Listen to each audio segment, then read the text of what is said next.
All right, everyone. We're starting a little bit early, maybe just a couple of minutes early, so that we can wait for the video to catch up with viewers, because there's always a delay on Facebook. I'm not seeing it yet, so we'll just give it a minute or two, and I'll just tell you a little bit about what we're going to do. I'll repeat it again when we're actually on the clock. I'm looking over there. Oh, there it is. Awesome.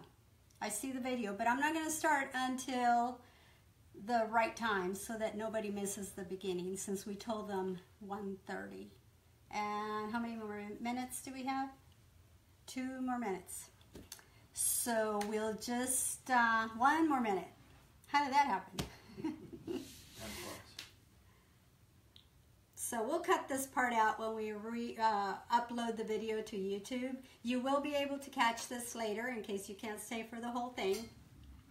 We will put it up on our YouTube channel, Sonia Showalter, and then you can just watch it there, pause it, whatever you need to do to glean what you can from it. And hopefully I'll be able to teach you something that you will find useful in your projects. So we're going to talk about the Tacky Vilene, and I'm going to be showing you how I cut it, how I hoop it, what it's used for. I'll talk to you about that, and of course ask whatever questions you might have, and we will try and catch them. 1:30. It's 1:30? All right. So we are officially on the clock now. All right, I'm Sonia Showalter, and today I'm going to do this video.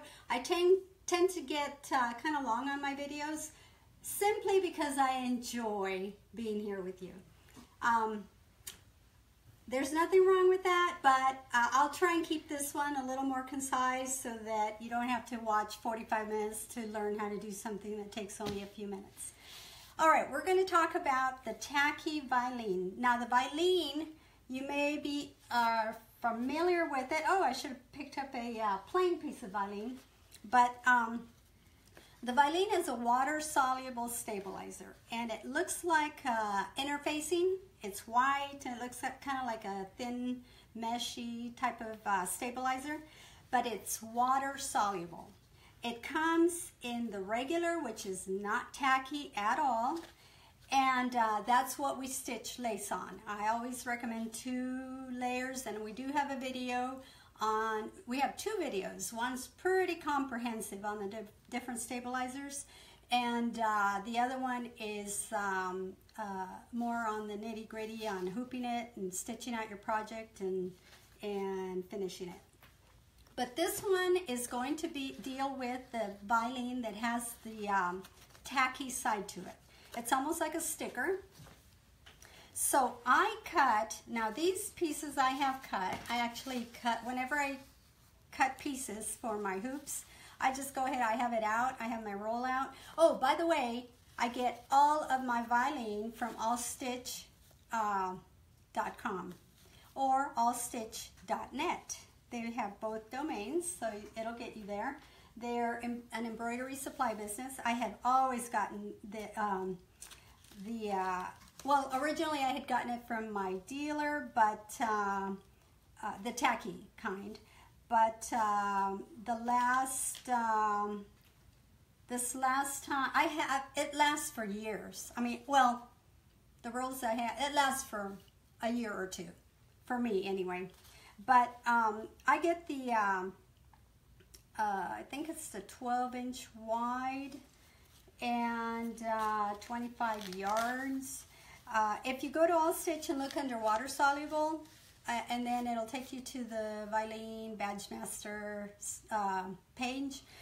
It is not Badge Master. Badge Master is that thick, heavy plastic looking, like a plastic tablecloth. That is not it. It's the meshy kind. And it comes with a paper backing because it's protecting that stickiness, and then it just peels off like a sticker. Now, I never hoop oh, I'm going to backtrack a second because I do want to give my dealer credit.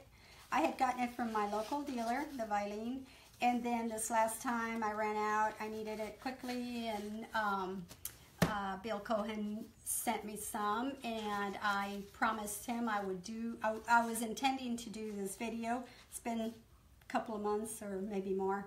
So, Bill, shout out to you. I'm finally doing this video like I promised. So, All Stitch. I get all of my Vilene now from them.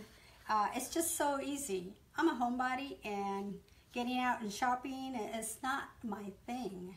So this makes it really convenient, and it arrives in 2 or 3 days. It's, I mean, in the Houston area. So anyway, it's just, it works out really well to just order it for me. And I have these huge rolls of the regular Vilene that I get from All Stitch, and those last me probably 8 to 10 years, just because I get such huge rolls. So, but I want to thank them for being such good supporters of my embroidery. Okay, so when I cut, I get my roll out, and I just go ahead and cut several pieces so that I'll have them ready to go. I stick them in my drawer. They're a little bit curly on the edge. Just try and lay them flat if you do this, and because you don't want, I have a few pieces in there that are curled, and the edges start to separate a little bit because I'm not being cautious when I'm digging through the stabilizer drawer. But of course, it's better to just maybe even stick them in a folder or something. Maybe I'll start doing that. That way they stay nice and flat, and they'll curl a little bit, but that's fine. It's just you don't want it to damage the edges and lose its tackiness there. And this is the pieces that I cut. See what happens here? It's still good, but this is what happens. This is what I cut for my 5x7 hoop. And that's generally, I don't always use, I don't normally use anything bigger than that. I have used it bigger than that for my bodices, the petite boutique girls' dresses and things. And I'll get into that in a second. But when I cut a stack like this, I'm not going to cut a stack like this for the giant hoops because I don't use those very often. So I'll just cut what I need when I need it. For these others, I do keep a little stash because I don't want to have to pull the roll out every time I do a project. All right, so when so I cut them like this so they fit, and you'll notice it's a pretty close fit to my 4x4 hoop. And the reason is, I used to cut it bigger, but I'll show you in a second what happens when I actually hoop the stabilizer. And this is why I cut it this way. And in addition to them being this way, I also cut off the corners because the corners create too much excess, and it gets in my way when I do my hooping. And you'll see in a minute why I prefer to cut off the corners. It's just excess, it sticks to itself, and it gets in the way. It's bulky. So what I do is I take the stabilizer and I peel off the paper. Okay, and here's it. Once you practice this a few times, you're going to think, oh my gosh, that is so easy. So what I do have a video that's on doing the napkin corners with the cutaway corner, and it's the same hooping technique. I use it for that particular project. I use the tacky stabilizer. You don't have to have the tacky, but if you're doing anything that resembles appliquing fabric, so imagine, forget that this is water soluble and it's going to disappear. If you're doing anything that's like an applique onto the water soluble, for example, the napkin corners, that's basically an applique, what you're doing. You're sticking the fabric down to the stabilizer, you're trimming away where the needle stitched the outline, and then you're finishing up with the embroidery with the satin edge and all that. It's exactly like doing applique, except when you're done, this piece of fabric is going to actually wash away and leave you with a finished edge. And that's what this stabilizer is good for. If I have something like my little mug rug where I'm appliquing, it's basically the one with the eyelets, the laced mug rug,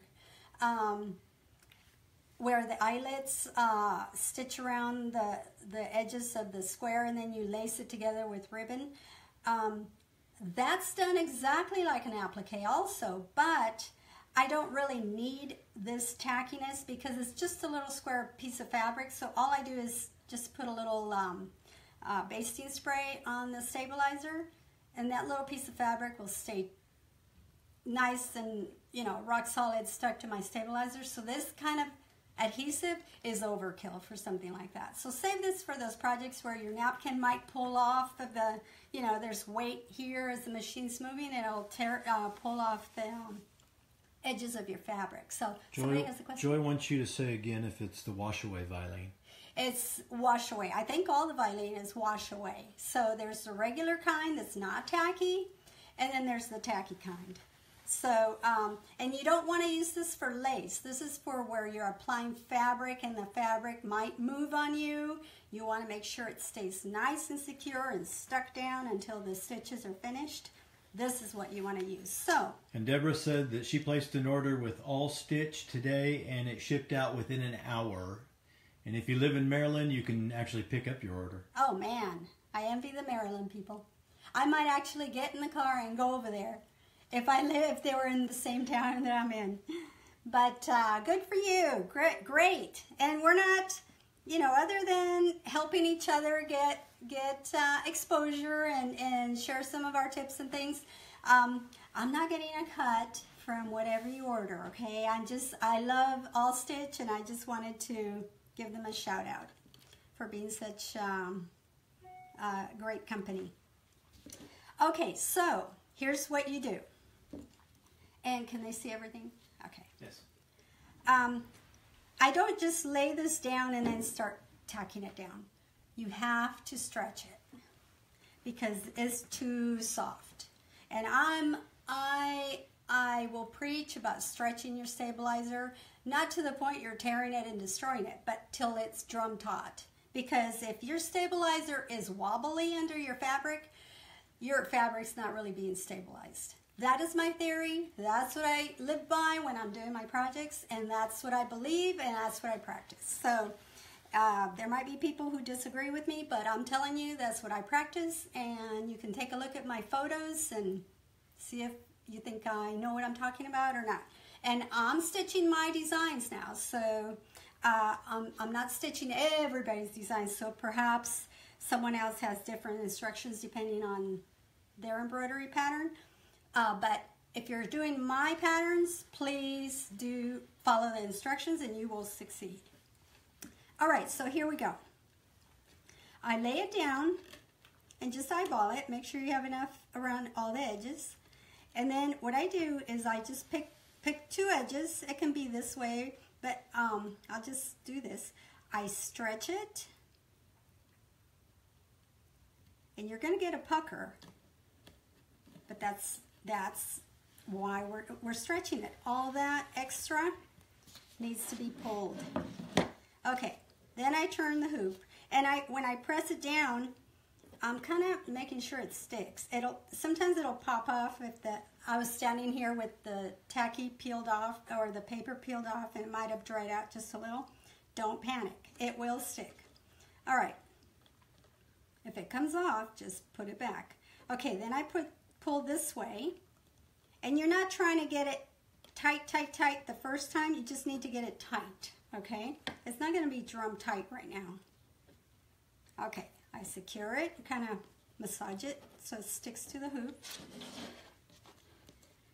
And sometimes I'll pull the opposite corners, and sometimes I'll just take the corner. Now when you do this, it might pop off this side, but with practice, you'll see it hardly takes any time. You just need to practice. And here's why I cut those corners off. And you don't have to measure them or anything. I just eyeball how much of the corner, because I don't want a whole bunch of stabilizer stuck to itself right here. I want this to be as smooth as I can. I don't want lumpiness. Remember, this hoop has to go inside the other hoop. We don't want it to be catawampus because it's really thick on one side and not thick on the other. All right, so this corner got pulled. It should feel kind of hard by the time you're done. And if you have to, you may have to pick it up and pull again in one direction or the other. So here's another corner. And here's, so sometimes after you get the corners set, you're going to find that, oh, there's still a little bit of give right here. So you can pick that up and pull it again, take up a little more slack. In fact, I do that probably 100% of the time. Take up a little more, and you can see it pulling, and then just stick it down. And you really don't need more than this. If you feel more comfortable cutting more, a bigger piece of stabilizer, then there's no real problem in that.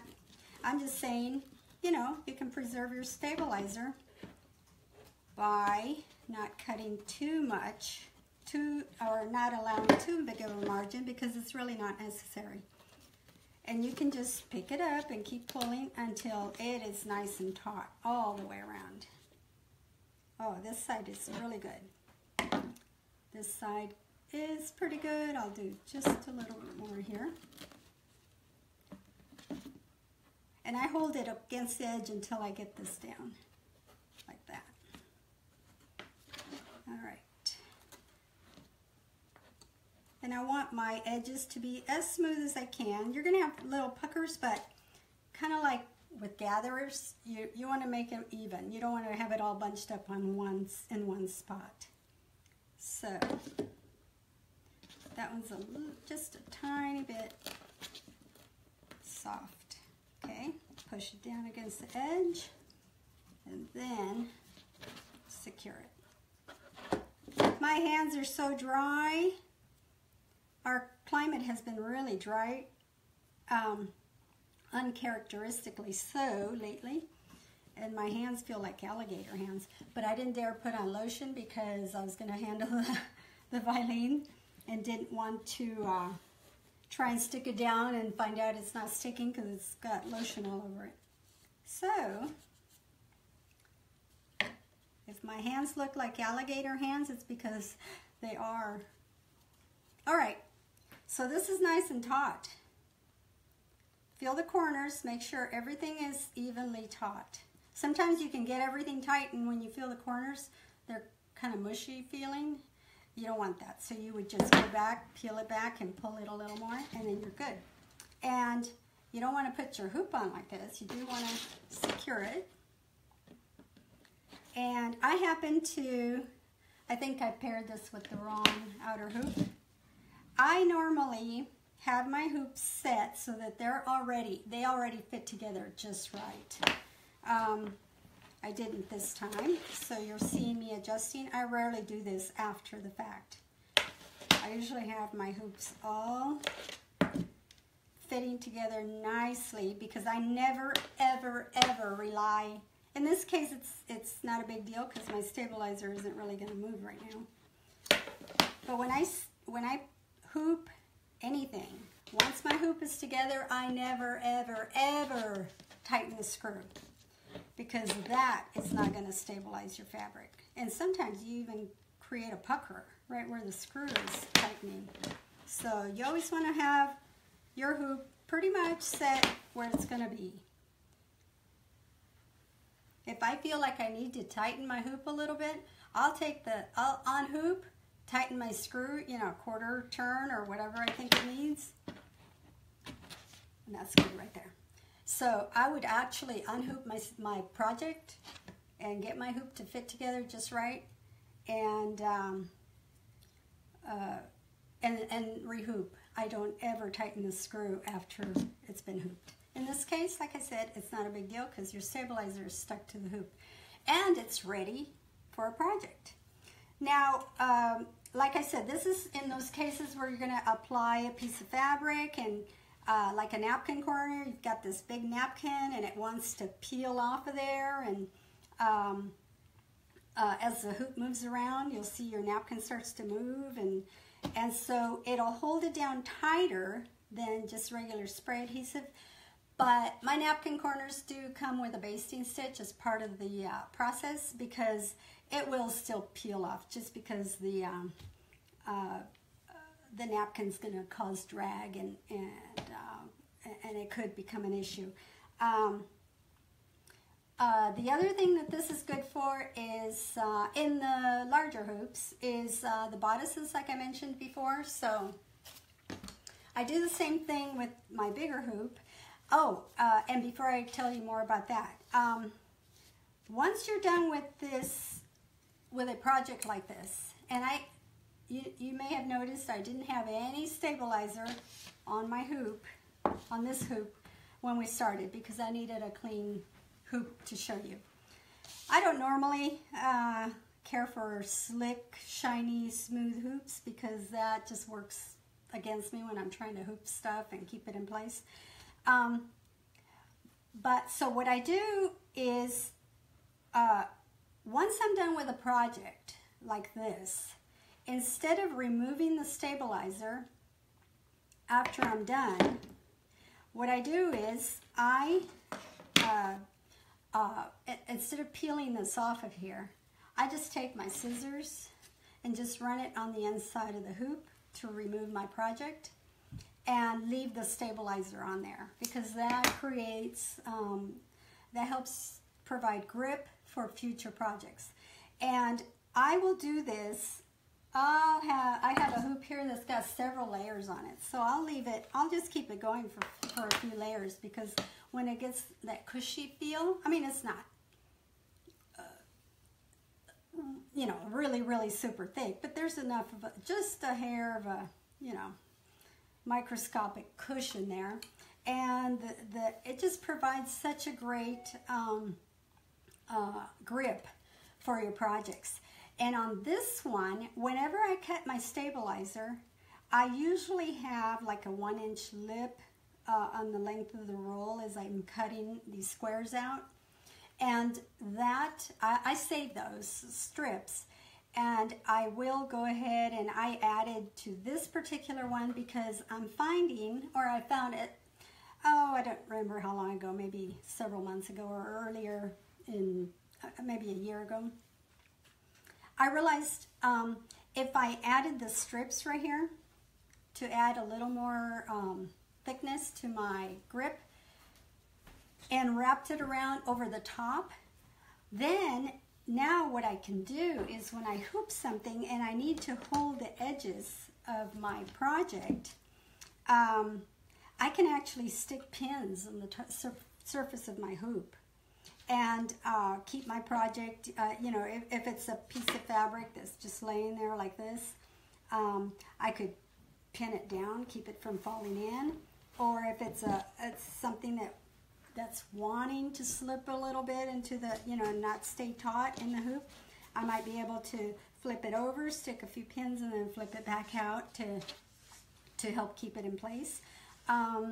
It's just a nice thing to have around your hoops. And then if they get yucky looking and you need to replace it, you can just simply, you know, dampen your hoop, or peel it off and then dampen a rag and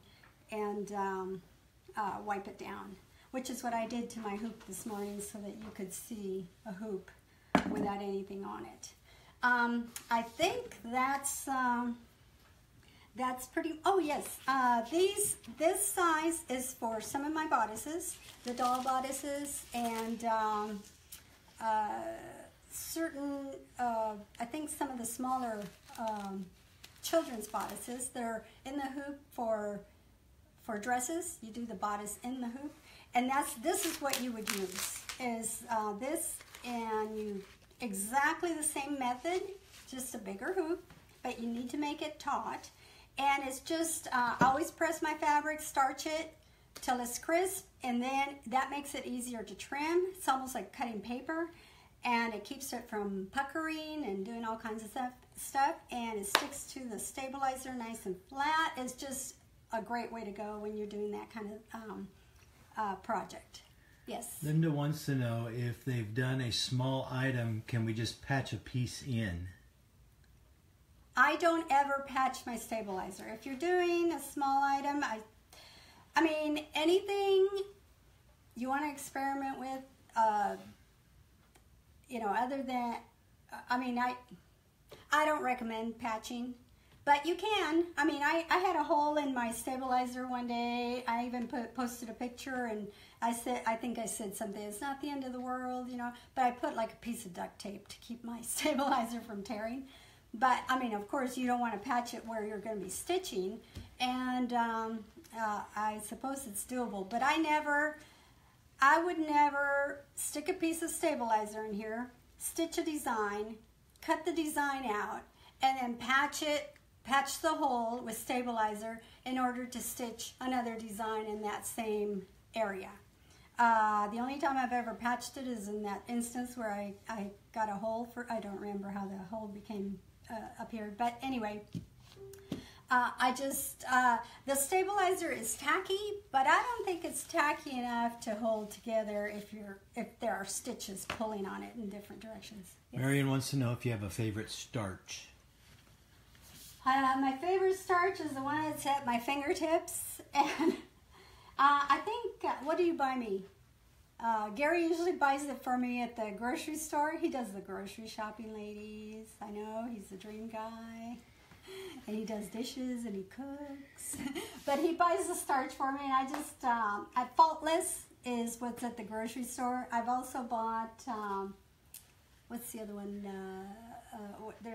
It's not called starch. It's been a while since I've bought it. I'd like to say I shop around and find the best price, but I don't. I just find whatever's quick. That is the downfall of not going to the grocery store with him. It's like, how much did that cost? Oh, I don't know. Anyway, so, but I'm not particular about starch. The only reason I even have a can of starch these days is because my spray bottle stopped spraying. We all know about spray bottles that don't last. But normally what I do is use my leftover Vilene, not the tacky kind, but the regular from all the lace and stuff. And we all have gobs and gobs of that pieces left over we don't know what to do with.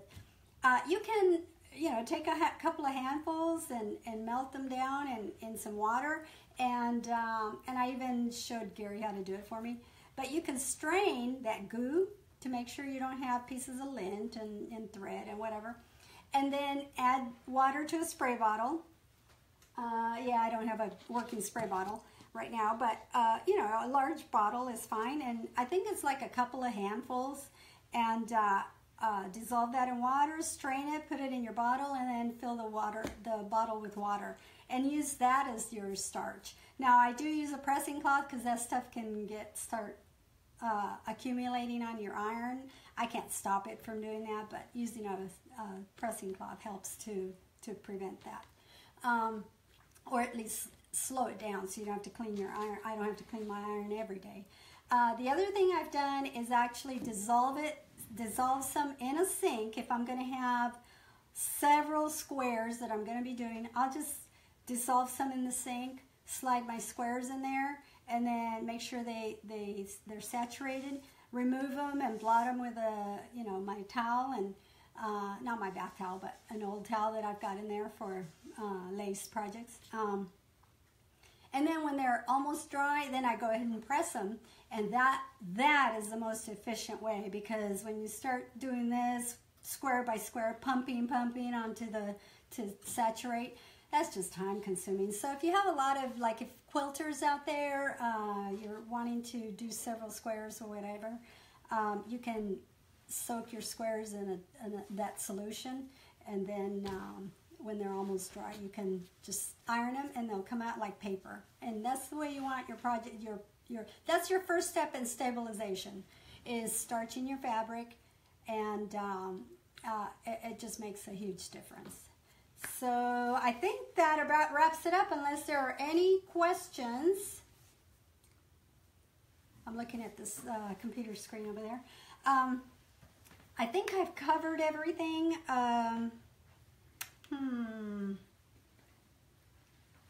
yeah, I think that was it. So remember, All Stitch, they're excellent people. They get it in the mail immediately or same day usually. So it's not a big deal to plan ahead and get your supplies. And I have a stabilizer to last me, I think, another several years. So thanks for watching, everyone, and we will repost this on our YouTube channel so that you can catch it later. And if you have questions there that you didn't think of asking now, go ahead and post them. I'm not there every day looking at those posts, but when I do catch some of those replies, I will respond if there's a question there. So thanks for watching, everyone, and we will see you soon.